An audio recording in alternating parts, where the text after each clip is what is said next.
요한계시록 20장 2절 말씀. 용을 잡으니 곧 옛 뱀이요 마귀요 사단이라. 잡아 1,000년 동안 결박하여. 네, 그랬습니다. 저 10절입니다. 10절. 또 저희를 미혹하는 마귀가 불과 유황못에 던지오니 거기는 그 짐승과 거짓 선지자도 있어 세세토록 밤낮 괴로움을 받으리라. 네.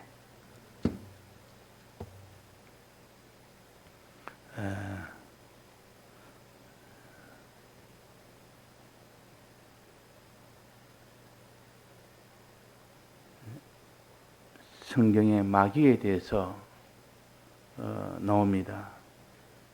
마귀는 하나님이 지은 피조물입니다. 그러니까 하나님과는 대항할 수 없는 위치가 창조주와 피조물의 관계이기 때문에 창조주가 아무리 피조물이 강하도 그 피조물을 이기지 질 수는 없습니다. 그래서 마귀가 하나님과 대적한다 할지라도 그것은 어디나 피조물의 범위 안에서 하는 것이지 창조주를 이길 수는 없습니다. 이걸 원래 근본적으로 우리가 알아야 되지. 아무리 참 강교하고 아무리 권세가 있어도 그는 하나의 피조물 수준이지 창조주와는 비교를 할 수가 없습니다. 그래서 그 위치가 다르고 그 힘이 다르고 이것을 알고 그 다음에는 이 마귀는 그 이름이 두 가지가 있는데 하나는 마귀라 그러기도 하고 하나는 또 사단이라 그러기도 합니다. 마귀라는 것은 우리말로 이렇게 번역을 한 것이고 사단은 이 원어를 가지고 그대로 번역을 한 겁니다. 그래서 사단이라 할 때나 마귀라 할 때나 실은 같은 겁니다. 그것은 이 마귀의 이 세계 안에서도 여러 집단으로 되어 있는 군대와 같은 마귀의 집단입니다.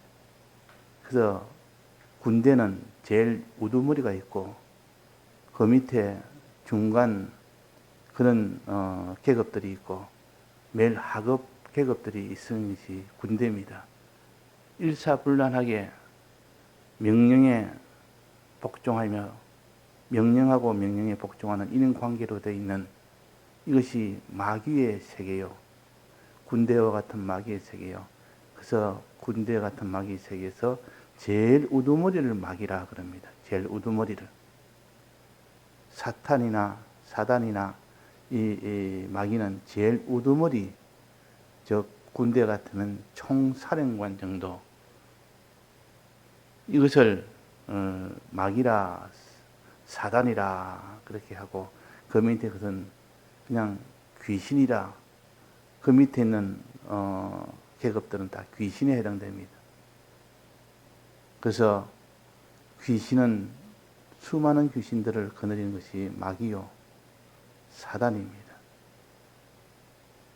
그러니까 제일 우두머리가 사단이라 마귀라. 또 이 마귀를 다른 말로 하면 악한 영이라 악령이라 그럽니다. 악령. 이것은 이 마귀의 본체를 나타낼 때 쓰는 말입니다. 원래 마귀라는 것은 그 지위를 떠나서 그 악한 세력 중에 제일 높은 지위에 있는 사단이나 이런 마귀나 이런 위치를 떠나서 그냥 하는 본체 이름을 악령이라는 것이 원래 본체 이름입니다. 악한 영. 영은 하나님이 다 지었습니다. 하나님이 영물을 지으셨는데 그 천사라 그 천사는 하나님의 심부름꾼으로 다 지원받은 그 심부름꾼입니다. 그런데 그 영물이 타락을 해서 하나님을 대항해서 그래서 이 마귀가 된 것이고, 그 마지막은 창조주와 대항했으니 창조주에게 심판을 받을 수밖에 없는 불못이라는 곳에 가게 됩니다.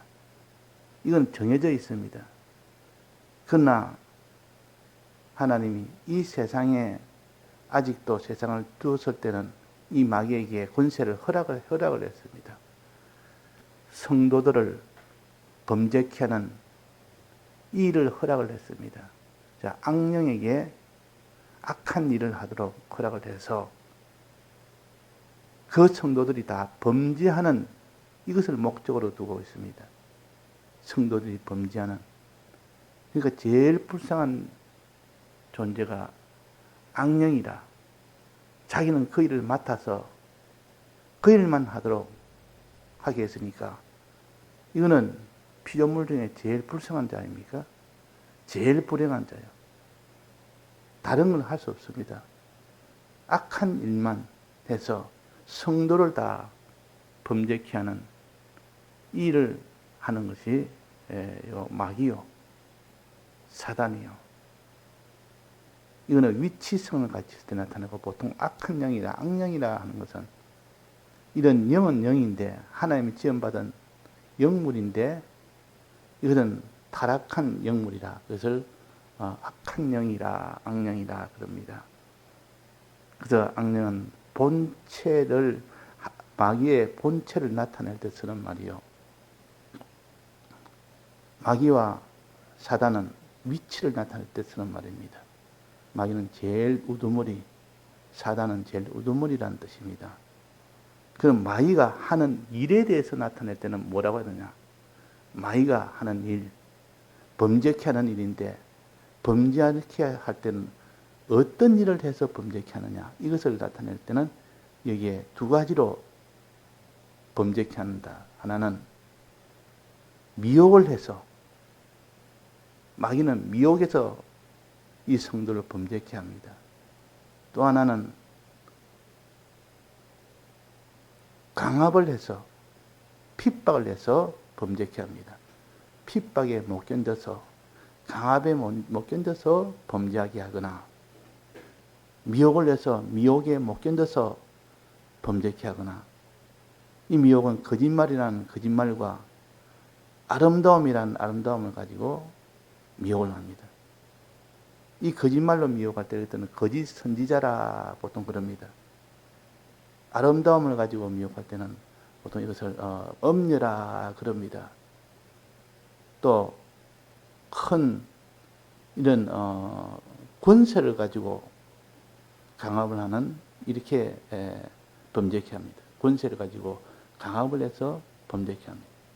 권세를 가지고 할 때는 그때는 세상 권세자라, 공중에 잡은 권세자라, 권세를 가지고 그 사람을 다 핍박하고 이 성도를 다 이렇게 강압을 해서 범죄하지 않을 수 없도록 만드는 이런 일로 해서 합니다. 그래서 마귀가 하는 일은 크게 두 가지, 미혹과 하나는 강압, 핍박, 이 두 가지 방법으로 합니다. 이 두 가지 방법. 그래서 마귀를 다른 말로 하면 여기에 뭐랬습니까? 용을 잡으니 곧 옛 뱀이요. 용을 잡으니, 용이라 했을 때도 있고 뱀이라 했을 때도 있습니다. 이때는 마귀가 무엇을 입고 왔을 때를 지칭합니다. 마귀는 영으로 그냥 나타나서 이렇게 하는 경우도 가끔 있지만은 거의 대부분 성도들 앞에는 갑옷을 입고 옵니다. 갑옷. 갑옷이라면은 보호 옷이라. 자기를 드러내지 아니하고 자기는 뒤에서 숨어서 조종만 하고 겉으로 앞에 세우는 자는 드러나는 갑옷이 역할을 합니다. 갑옷이 바깥에 외부의 역할을 갑옷이 하는 겁니다. 이렇게 용과 뱀은 마귀가 용을 입고 오고 마귀가 뱀을 입고 왔을 때 그때 이름을 옛뱀이라, 즉 하와를 미혹했을 때 그때 뱀을 입고 왔습니다. 그래서 이 옛뱀이라. 또 성경에 보면 용이라고 많이 나옵니다. 구약에도 용이 많이 나옵니다. 용을 입고 왔을 때 이것은 용이라 해서 이거는 큰 권세를 가지고 와서 핍박을 하는, 그렇게 역사할 때 마귀를 가져서 용이라 그랬고, 거짓말이든 아름다움이든 두 가지를 가지고 미혹할 때 이것을 뱀이라 그랬습니다. 뱀이라.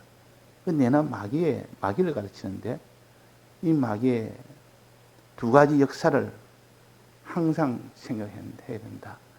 또 마귀는 이 갑옷을 입고 온다. 용이라는 갑옷을 입고 올 때도 있고 또 뱀이라는 갑옷을 입고 올 때도 있다. 보통 용은 우리가 현실적으로 보지 못합니다. 다만 전설적으로 보면 용은 뱀같이 생겼는데 뱀보다는 좀 더 두렵게 생겼습니다. 전체적으로는 뱀의 모양인데 그러나 뱀보다는 두려움을 가진 뱀. 그냥 뱀은 미혹을 아주 아름답게 꾸며서 하는, 미혹해 하는 뱀이 있고, 두렵게 하는 뱀은 용이라 그럽니다. 용.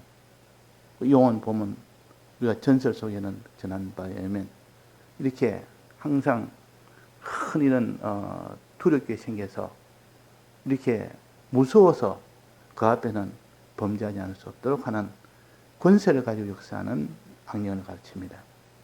또 다른 말로 용이라 하기도 하고, 용에게 권세 받은 자가 누구라 했습니까? 짐승이라 했습니다. 짐승. 이때 짐승은 사자와 같은 그런 짐승, 곰과 같은 짐승, 그런 것을 나타냅니다. 이 사자와 같은 곰과 같은 이 짐승은 굉장히 난폭해서 그 권세에 이길 자가 없어. 다 그 권세에 다 굴복을 할 수밖에 없는, 그 용과 짐승은 같은 겁니다. 용에게 권세를 받은 것이 짐승이라 그랬습니다. 용의 그 하수인이 짐승이라. 그러니까 짐승과 뱀이라 이렇게 나타내져 있고, 용과 뱀이라 이렇게 나타내져 있습니다. 이때 용과 짐승은 다 권세를 가진 이런 핍박하는 역사는 갑옷이요. 뱀은 미혹해 하는, 거짓말이나 아름다움을 가지고 미혹해 하는 이런 마귀의 갑옷이요. 자, 그래서 우리가 이 마귀는 갑옷을 입고 온다. 이 구약 때, 즉 창세 때는 아담에게 나타날 때는 악령이 뱀을 입고 왔습니다. 그때는 우리가 보는 생물적인 뱀을 입고 왔습니다. 말을 했고 그 뱀하고 이야기도 할 수 있는 그런 존재였습니다. 지금은 우리 뱀하고 이야기를 할 수 없습니다. 또 뱀도 말을 할 수가 없습니다. 그 당시에는 어린 때이기 때문에, 신앙이 다 어리기 때문에 뱀이 말을 하도록 했고, 뱀하고도 주고받다가 그게 미혹을 받을 수 있는데, 지금은 뱀이 오면 그냥 잡아서 그냥 다 죽일 거 아닙니까? 잡아서 무슨 이런 장사하는 사람들은 뱀을 가지고 또 장사도 하고, 이 뱀이라는 건 지금 우리가 미혹할 존재가 아닙니다. 그러나 구약 때, 하와 때는 그것이 미혹할 그런 시대였습니다. 지금은 이 뱀으로 미혹을 못하고 뱀이라는 갑옷을 못 입고 오고, 지금 어떤 갑옷을 입고 옵니까? 지금은 거짓 선지자라는 갑옷을 입고 옵니다. 거짓 선지자, 사람을 입고 온단 말이에요. 지금의 갑옷은 거의 다 사람입니다. 짐승은 가끔 필요할 때 그들 갑옷을 사용할 수 있지만은, 그러나 일반적으로 거의 90% 이상은 다 사람입니다. 사람 중에서도 미혹해 하는 갑옷은 사람은 거짓 선지자라. 아름다움을 가지고 미혹해 하는 이런 그런 세상의 이런 아름다움이라. 세상에 이런 아름다움이, 이걸 다른 말로, 이걸 비유로 만든다면 음녀라 합니다. 세상 문화, 이 아름다움을 가지고 미혹하면 그 문화에 미혹받지 않을 자가 없다. 이럴 때는 음녀로 이렇게 나타냈습니다. 음녀로. 그러니까 뱀도 뱀이라는 건 상징적으로 지금은 나타냅니다. 지금은 상징적으로 이렇게 미혹해 하는 악령을 가져서 뱀이라.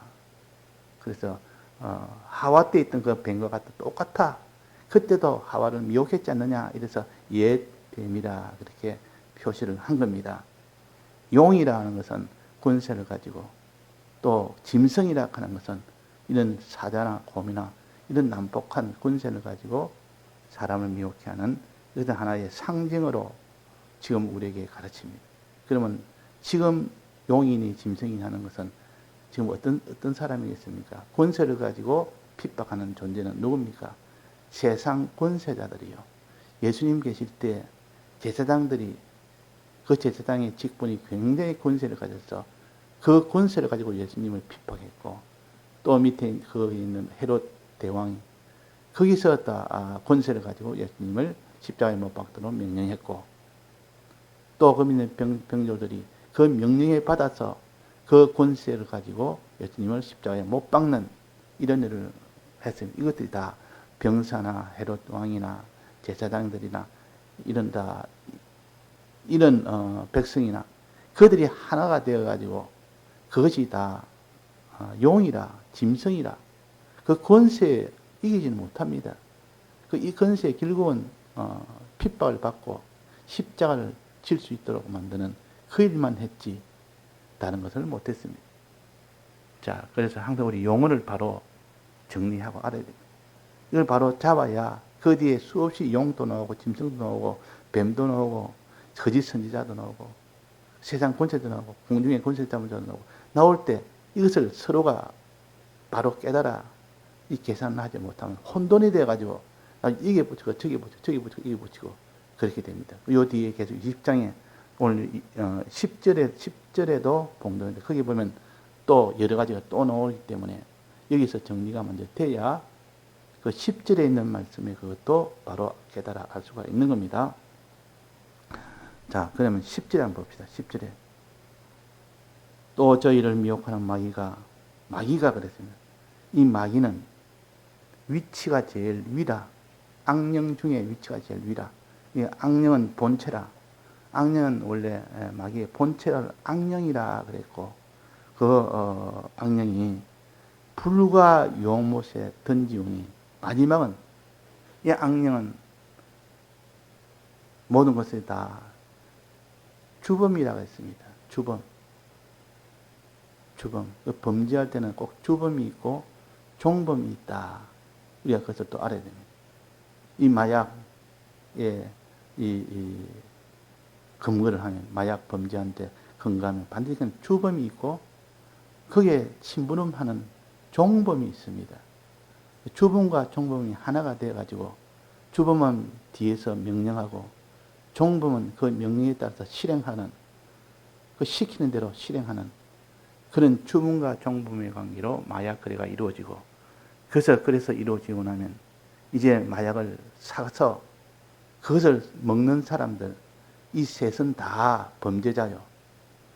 마약을 이렇게 팔기 위해서 모든 것을 기획하고 명령하는 이런 주범이 있고, 또 그 명령에 따라서 파는 그 일을 하는 종범이 있고, 또 그 다음에는 그 마약을 사서 그 먹음으로 인하여 범죄하는 사람이 있고, 범죄한 사람이 있고, 이게 다 셋은 범죄자인데, 하나는 주범과 종범과 또 하나는 죽은 자, 범죄한 자, 이렇게 성경은 나누고 있습니다.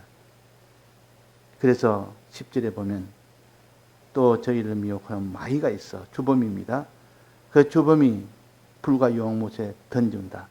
그 마지막 심판은, 주범의 심판은 제일 큰 범죄니까 이거는 불과 유황못에 던진다. 거기는 그 짐승과 거짓 선지자도 있다. 짐승도 있고 선지자도 있다. 이 짐승은 항상 상징으로 말했습니다. 실제로는 짐승은 뭐라 했습니까? 용과 짐승은 무엇이라 했습니까? 권세자, 공중의 권세 잡은 자, 세상의 권세 잡은 자, 이걸 다 권세 잡은 자를 갖다가 이거는 짐승이다. 이거는 상징으로 표시했고, 그 뒤에 거짓 선지자도 있어. 이거는 상징으로 표시 안 하고 바로 실상으로 표시했습니다. 두 가지를 표시할 때 이거는 짐승과 뱀도 있어 해야 되는데, 이 뱀이라는 이거는 상징으로 하지 않고 뒤에 것은 실상으로 말했고 앞에 것은 짐승이라고 상징으로 말했습니다. 그래서 하나님 섞어서 이렇게 두었습니다. 짐승은 세상 권세자, 거짓 선지자는 거짓말하는 선지자. 이 두 가지 역사를 해서 범죄하는 자입니다. 이 다 범죄자요. 이는 갑옷이 가지는 범죄자 아닙니까? 갑옷, 종범으로서의 범죄자입니다. 사람이 이 노릇을 한단 말이에요. 짐승 노릇도 하고 거짓 선지자 노릇도 합니다. 뱀 노릇도 합니다. 즉 마귀의 종살이, 마귀의 이 모든 갑옷 노릇, 이 마귀의 이 신부름꾼 노릇, 이것이 바로 세상 권세자요 거짓 선지자입니다. 자, 이 거짓 선지자도 있고 세세토록 밤낮 괴로움을 받으랴. 세세토록 유황불에 던지우리라. 그 유황불에 던지우는 주범이 첫째 먼저 유황불에 던지우고 악령, 그 다음에는 악령에게 이게 피동받아 사는 이 선지자와 세상 권세자, 즉 용과 짐승, 이들도 세세토록 밤낮 괴로움을 받아. 이들도 불못에 들어가고, 이제 마지막에 보면 그 뒤에 보면 쭉 나옵니다. 12절입니다. 내가 보니 죽은 자들이 모른 데 서고 그 보좌 앞에 섰는데, 죽은 자들이 뭡니까? 이때는 짐승에게 이게 눌려서 범죄한 자, 거짓 선지자에게 속아서 범죄한 자, 마약을 하면 마약을 사서 먹은 사람들, 마약 파는 그 주범자와 마약 파는 종범자를 외에 마약을 사서 이제 먹는 자, 이것도 범죄자입니다. 그러니까 세 번째, 이거는 범죄한 성도들을 가르칩니다.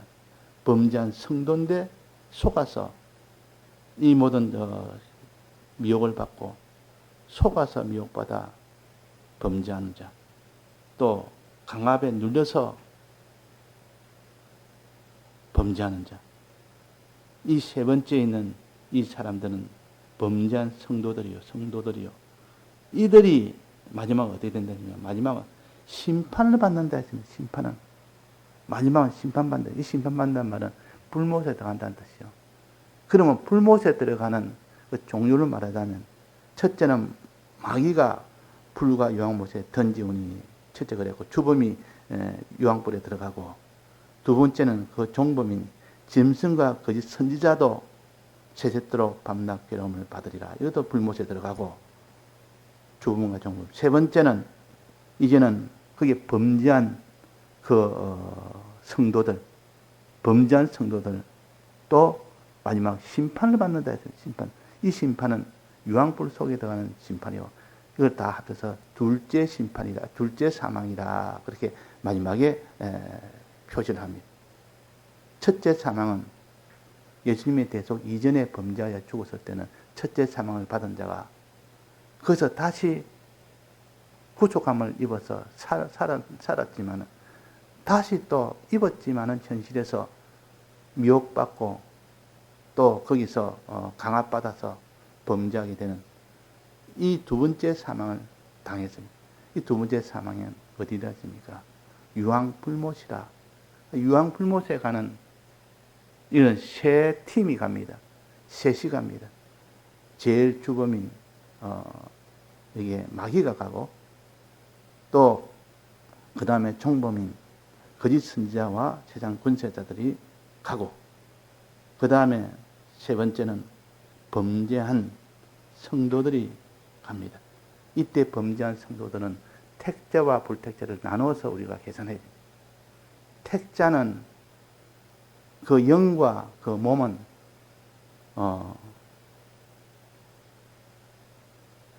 유황불 속에 가지 않고 오직 심신의 기능만 가고, 불택자는 영과 육과 심신의 기능과 다 갑니다. 오이 차이지. 그러니까 이 범죄한 중에 불택자가 범죄하는 범죄는 몽땅 다 가고, 택자들이 범죄한 이 범죄는 그 가는 것은 심신의 기능만 유황불에 가고 나머지는 유황불에 가지 않는다. 구원을 얻는다. 기본 구원을 얻는다 그 말이에요. 그러니까 우리가 이 정리를 바로 해서 이걸 바로 알아야지. 그렇지 않으면 이것이 무슨 말인지, 이게 무슨 말인지. 그 뒤에 보면 계속 나옵니다. 바다가 그 가운데 죽은 자를 내어주고, 또 사망과 음부도 그 가운데 죽은 자를 내어주고, 이것도 우리가 여기에 근거를 두고 해석하면 해석이 된다 그 말이에요. 이렇게 이것을 볼 때 얼마나 두려운지, 하나님이 주범인 마귀도 이렇게 유황불 속에 마지막 간다. 그 종범인 거짓 선자와 그 모든 세상 군세자도 그 모든 죄가로 인하여 세대도록 유황불 속에 있게 된다. 세 번째, 성도들이 거기에 속아서 범죄한 자, 거기에 강압을 받아서 범죄한 자도 마지막 심판을 받는다. 즉 유황불 속에 간다. 다만 그때 택자와 불택자는 그 유황불 속에 가는 범위가 다르다.